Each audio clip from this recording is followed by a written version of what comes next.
hospital will have a book this thick on infection control. We don't have that. There's something out there. Like, we didn't have a clue. Like, no one had a clue. None of us were prepared for that. We didn't really know even what it meant. In the big scheme of our careers, this is just a little time and a little challenge. So typically within this space, you'd see a lot of students either studying for an exam, working on an assignment on one of those workstations, just coming here to hang out with their friends, grabbing a cup of coffee, just socializing and, using this space for whatever purpose the students wanted to do. My name is Mark Richard. I am the Health, Safety, and Wellness Manager and the Acting Life Safety and Security Manager. Managing a pandemic or infectious sort of policies and procedures are not a natural thing to a college. We don't normally have to do this. December, we started meeting as a team. And we had people who were very well connected with the medical community. And they're telling us, this is going to get big by next February. My name is Isaac Salome. I'm a program manager at the college. For me, at least, I was taking it really one day at a time. Initially, we didn't think it would last this long. We were still preparing for a flu season, and sort of a rather serious flu season. But we were still just preparing for a flu season. But we had in the back of our minds that this was going to get significant. And one of my jobs was to develop a protocol and how to communicate as people became ill and if somebody died of COVID. So this started like back in December and January. We were finessing it all. And yet in March, the day before we closed, we were still just talking about it. We were thinking we'd be back in a week or two. So we're gonna, close down the institution. People were working from home. We'll be back in a week or two. And we're just taking it from there and looking at every single day as things developed and the numbers changed and the province's response to the pandemic. My name is Mark Budzeo. I do all the emergency management and emergency preparedness at the college as part of our life safety and security team. Very early on, people's alarm bells heightened quite quickly. I'm Craig Stevenson, President and CEO of Centennial College. The call upon us all to do things a little differently, and all in the interests of our students. It was really, I think, in April or May where, on a personal level, I started to realize this is going to be a much longer fact of life, that we're going to be working remotely. We have to get our students back in class somehow, but also ensuring that, we're looking at the health and safety aspect. You do like an emergency assessment. What can we do? How can we function? What can we do? The college has a vast capacity to adjust to change quickly. So the 4R committee was sort of the big evolution as the impact to the college really started to grow.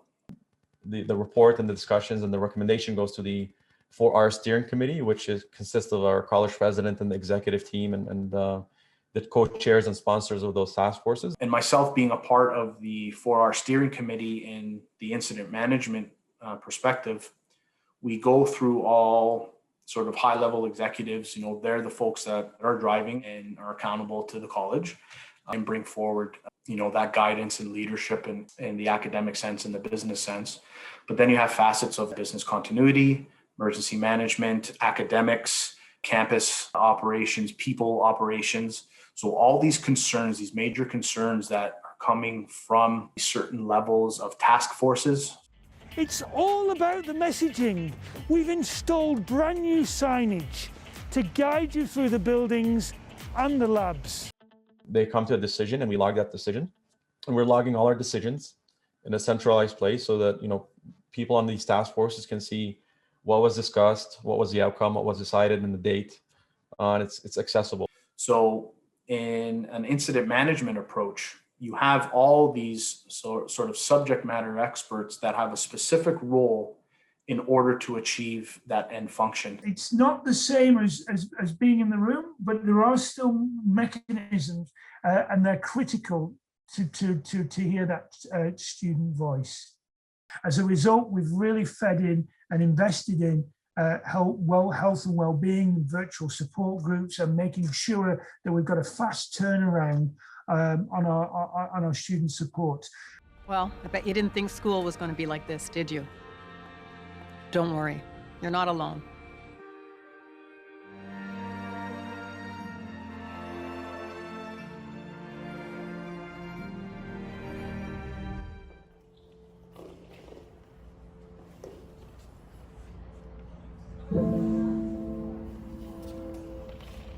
You know, they're doing acrobatics and they're doing all these things and they're wearing masks the whole entire time.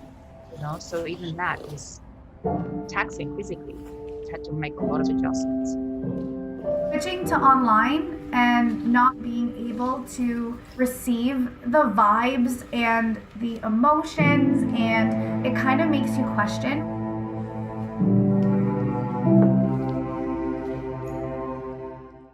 I felt like in my experience, it's like the world kind of went black. Like I was just home. Dance is a very like expressive and social thing, right? So when I have to wake up and just walk downstairs with like no one else around and take a class to a computer screen, it's hard to find the motivation. I found out I got in the day of lockdown, I think, because I was hearing from my friend and she was telling me, oh yeah, lockdown's happening, so you have to do everything from home. She was telling me all these assignments she had to do, and I was like, oh, this is interesting now.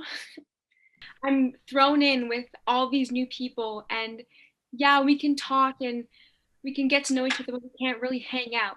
It's not an easy thing to overcome, and my problems are no different than anybody else's. So, yeah, we had moments, I will say that, and finding answers, there was no go-to playbook for it. When everything shut down initially, we were fully online, and that what was really difficult about that, it was 4 weeks before our big graduation performance. You know, students were like ready to be on stage, costumes, theaters booked, tickets were being sold. So that was really tough. This last semester, there were a couple kids who had COVID, and there were a couple more who, you know, were sort of tougher to reach intellectually and emotionally. And I think the general feeling of the room was it was harder to get the group engaged as a unit. Yeah, it was tough. The first 5 weeks, I think we were all crying. Because I do like to interact with students and I feed off of their energy. And you tend to tweak what you're saying, or you stop and you listen to what they have problems with, and you know when something is just not coming through. I think the hardest thing about teaching online is so many of the students they have their camera and audio off, and often they don't have really great Wi-Fi. So you sometimes feel like you're talking into a computer, and you can't help but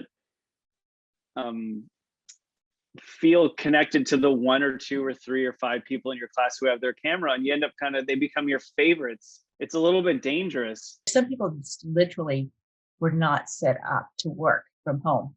A lot of people were in communications. We all were, because business continuity was a big part of what we did, but we knew that that was not. So we had to communicate and work closely with human resources, with IT, and with finance, just to make sure that all those components kept moving. The faculty have been really amazing, especially Celestine. It's just, we all knew that we could talk to her and she was always going to be there for us. And we would always have these times sometimes where we'd just sit in a circle, socially distance, of course, and just talk about how to be gentle with yourself, positive self-talk. We'd really talk about the emotional aspect of dance as well, which is very beneficial for us because it's hard. It's really hard on your mental sometimes because there's so much going on. So I felt like the faculty have been amazing at making sure that we're okay physically and mentally as well. My family, my husband, my son, and I all got COVID. My wife's an emergency nurse, like right in the thick of it. And very early on, because we didn't know how quickly it spread and how severe the illness was, and we moved out for 6 weeks while my wife went to work. The fact that I am thousands and thousands of kilometers away from my family in the middle of this worldwide crisis is just crushing. In my case, I have both a mom and a sister that work in healthcare, so they're on the front lines. And it's hard because I'm from Brazil, and 500,000 of the population that perished because of COVID and because of how the government was treating COVID in my country. We lost 7 people this year for COVID in my family alone. I lost my cousin in February. Unexpectedly, he's younger than me, had 2 kids. My mom almost died. She had to have an emergency heart surgery. So like this winter semester, I was inside. It was dark. I definitely had a few meltdowns. I definitely shut my computer down one day and I just laid on the floor and I was like, what am I doing with my life? Like, how do I show up every day and smile and tell the students, it's all right, we're learning online? Like, I mean, what are we going to do to support these students throughout this journey? Do take time to pay attention to you. And if it all feels a little too much, and sometimes it will, then don't hesitate to reach out to one of our counsellors at the Centre for Accessible Learning and Counselling Services. You're not there to support your family, and at the same time, they're not here to support you in person. So when you're going through finals, when you're dealing with the stress of trying to get an internship and all of that you could, get support from your support network, you don't have that. It's also that layer of having to go through the entire process of grief alone. Brazil is not dealing very well with the pandemic, and I am incredibly thankful that I am here in Canada studying, and I have all the support from the government, from Centennial, but my entire family does not. If they are here and they're away from their family and the crisis that they were experiencing because of that, if they were in another country and couldn't or wouldn't or didn't need to come back, what did that look for them? So we spent a lot of time with advisors, with the community college, but really at the end of the day with our faculty, having flexible conversations and a lot of time with our students. When things were getting really hard, I got to sit with my teachers at Centennial and say, hey, things are getting really hard, and they listened and they helped me through things. Sorry. And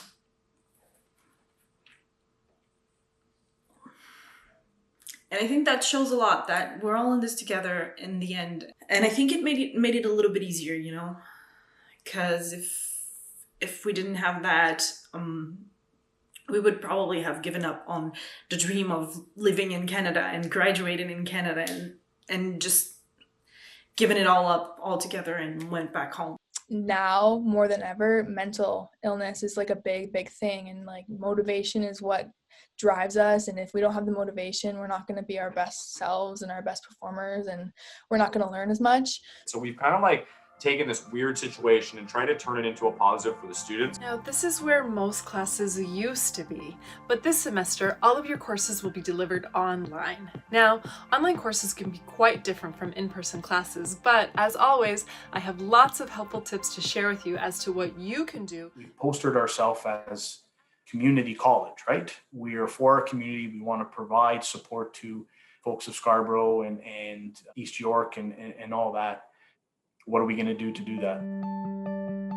The ability for faculty in a week to operationalize some form of online learning.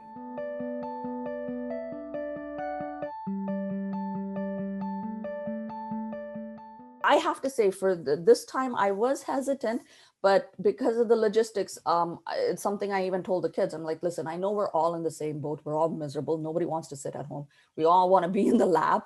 Me too, but it is what it is. So let's just power through and see what happens. So I came up with a list of 22 projects that could be done at a distance at home. So 67 students, they have come up with some unique ideas and have actually been very interesting. So I'm pleasantly surprised. Microbes grow abundantly in an agar with beef stock in a warm environment, specifically at 37 degrees Celsius.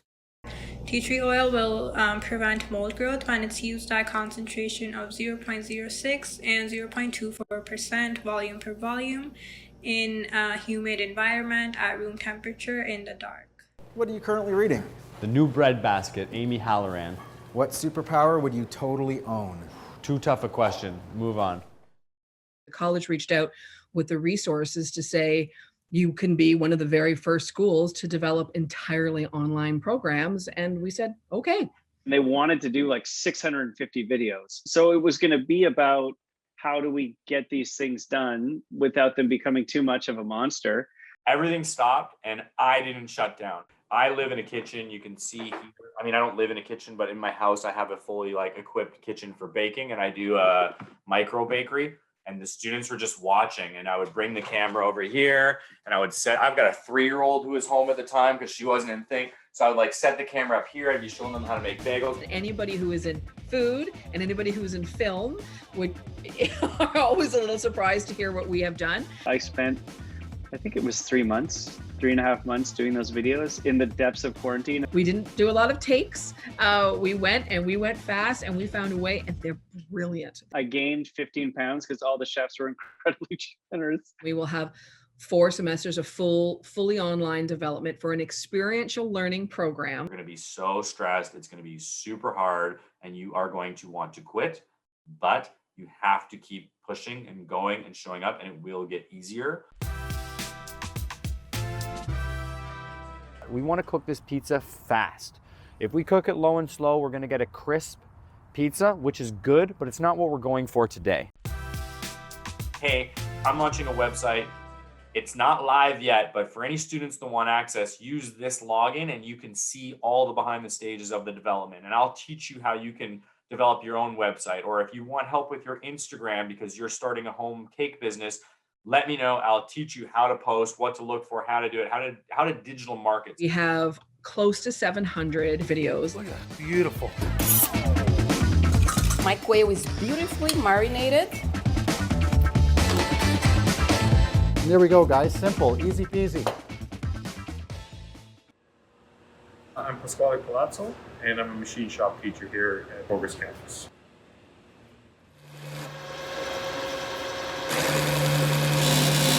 Hi everybody, so today we're going to be using the drill press, and then we're going to go over to the bandsaw.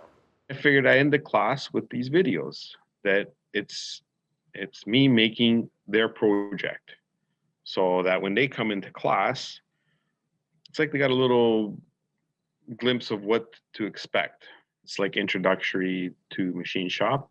When they come in to work on their projects, I make sure they work safely, we do safety stuff with them, and then I just assist. So we're gonna run the center drill first. There you go, so it's done.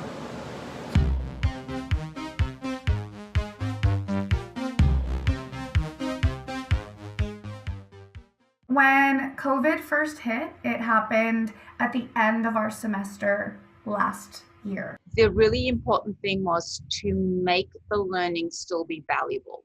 So we do online Tuesdays and Thursdays. And then we have in-studio class Wednesdays and Fridays. I can disappear. You're gonna lose me if I feel your fear. Keep watching me. I can disappear. If they are uncomfortable with coming in, we do have some students that have opted to complete the program online. We just kind of film our own choreography so that when we're on the online base, we can edit it. Light it up, top. Light it up, top.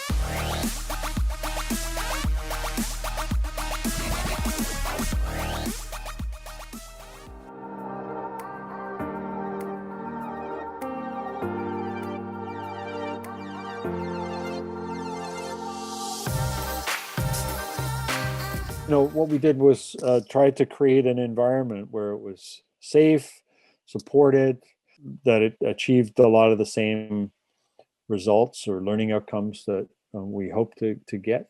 It doesn't do everything we wanted it to do for the students. They don't get the experience of doing a live show.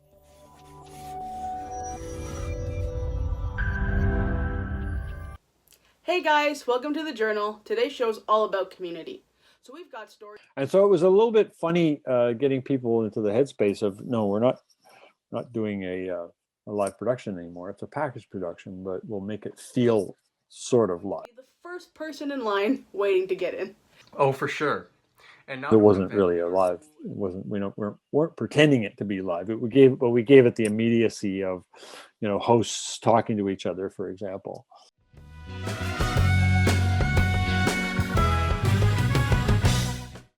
One of the big focuses was obviously our health services back in March of last year. It remains really critical, and our frontline workers and supporting our frontline workers.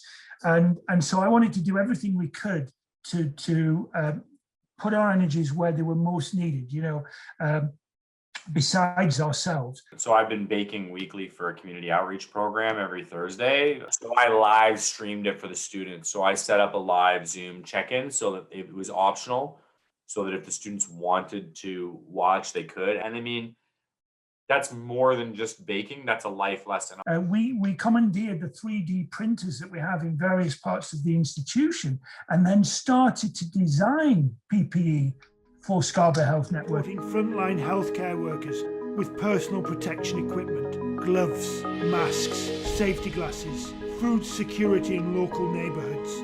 We contributed to economic recovery and strengthened community resilience. We've partnered up with the Scarborough Health Network to set up a mass vaccination clinic at Centennial's Athletics and Wellness Center. This was the largest vaccination clinic in Scarborough. And I think the partnership with Scarborough Health Network is an incredible achievement for our community at this time. And people lined up waiting to get vaccinated. And then just reading some of the comments of people who were vaccinated saying it was quick, it was efficient. I was in and out like in 5 minutes.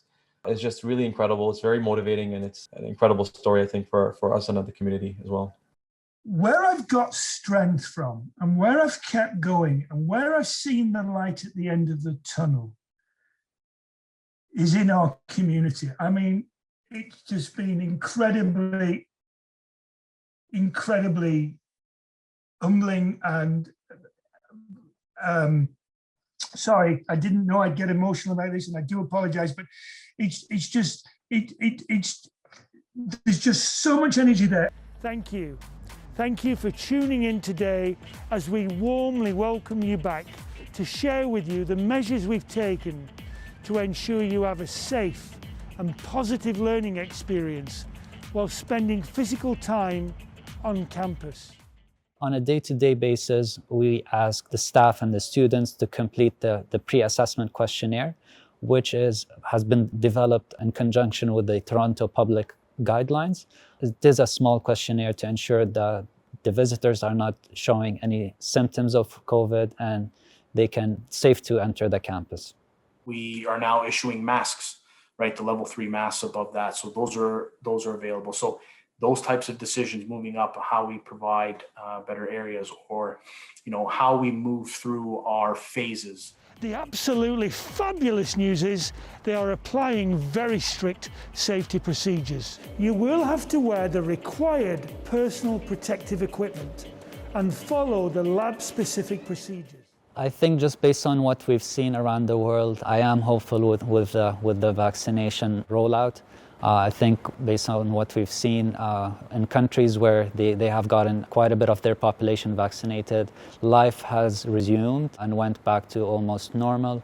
So I'm very hopeful with the vaccination rollout that things can go back to normal. The shift that happens when any kind of change happens in society, I mean, whether it's a technological change or in this case, a health, social, economic change, you have to be able to bend with the wind. When you are here, be aware of floor markings used for spacing and directional flow, as well as signage for cafe order pickup. Like, there's always going to be a challenge, and all of our teachers are always telling us you're always going to be dealing with something. It's a constantly evolving, changing thing. I think we've learned a lot in the last year about what we can do. Firstly, maintain physical distancing at all times. Stay 6 feet, that's 2 meters apart. It's thrown a different curveball at all of us as teachers, as students, as people. And I think that it's something to be said about being able to accept change. We don't want to be just the way things always were. We need to find a new and better way. We only had one online program, full online program, before COVID. Now we have 44 that we're working on. So it's kind of cool that I'm also discovering things and I'm giving it to them and they're discovering things too. Historically, humanity has always bounced back. And that's what I put my bet on. And will we operate differently as individuals? Probably. Are we scared about illness? I have a new appreciation for illness, right? And what's there, but also have appreciation for the folks fighting it.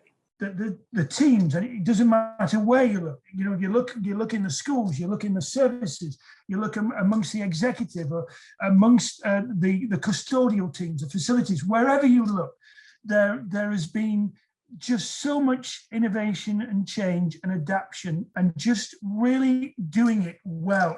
I mean, I'm going to be biased. I am. I'm the president of Centennial. I love this institution to bits.